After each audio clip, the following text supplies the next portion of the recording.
अस्सलाम वालेकुम जी व्यूअर्स, आज चलते हैं आपको बताते हैं कि हमारी जो कायनात है ये हज़ारों राज़ों से भरी पड़ी है।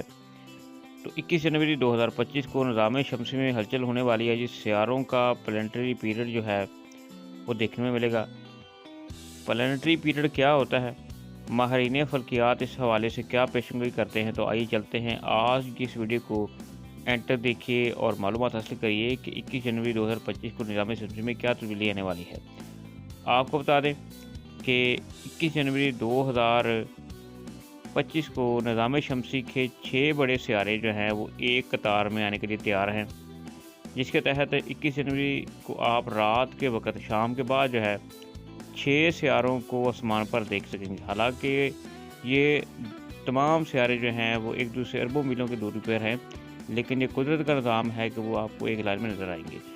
तो आइए चलते हैं इसकी तफसीलात को बताते हैं। आपको बता दें कि 21 जनवरी से ज़ुहरा, मरीख, मुश्तरी, ज़ुहर, नेपच्यून और यूरेनस जो है एक कतार में होंगे, जिनका मुशाहिदा जो है आप रात के वक़्त कर सकते हैं। अब देखेंगे कि कौन से सियारे जो हैं वो हम आम आँख से देख सकते हैं और कौन से सियारे ऐसे होंगे जिनको देखने के लिए टेलीस्कोप की ज़रूरत पड़ेगी। आपको फिर बता दें कि ये तमाम सियारे जो हैं 21 जनवरी को रात के टाइम जो है आइंदा चंद रोज़ के लिए एक लाइन में आ जाएंगे। तो व्यूअर्स, आपको बता दें कि इस तरह से सियारों का एक लाइन में आ जाना जो है वो प्लानिटरी अलाइनमेंट या प्लानिटरी पीरियड कहलाता है। तो 21 जनवरी को जो है इस नज़ारे में ज़ुहरा, मरीख, मुश्तरी और ज़ुहल जो हैं वो आप बगैर टेलीस्कोप के देख सकेंगे, जबकि नेपच्यून और यूरेनस को जो है आप टेलीस्कोप के साथ देख सकेंगे। तो इस तरह ये प्लानिटरी अलाइनमेंट सियारों का एक लाइन में आना इसे कहलाते हैं।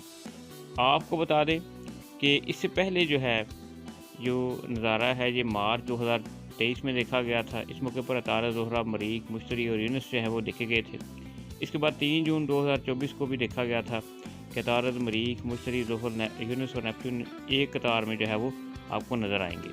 ट्यूबर अगर आसमान साफ़ हुआ, बादल ना हुए या मौसम क्लियर हुआ तो आप इस नज़ारे को आसानी के साथ देख सकेंगे।